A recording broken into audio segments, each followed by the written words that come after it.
e la tremenda vision m'impresse fiamme sugli occhi, fiamme le spade, le ardenti punte. Molti sono gli incendi che hanno colpito questi teatri e a Venezia in particolare. Molti teatri hanno nel Settecento avuto fine con grandi incendi. La Fenice è uno dei teatri che, come altri, ha avuto la caratteristica, come altri ha subito degli incendi, ma ha avuto la caratteristica, come il suo nome dice, di risorgere dai suoi incendi.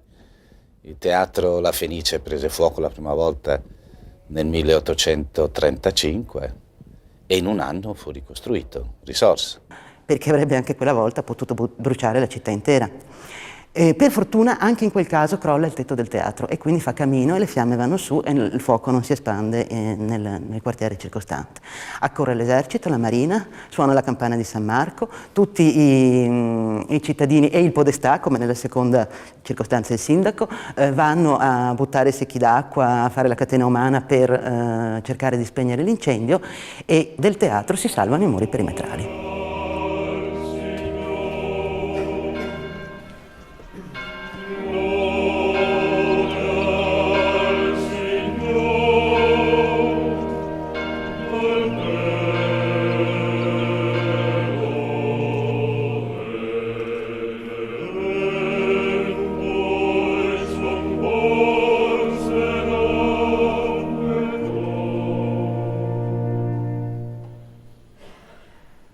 Sia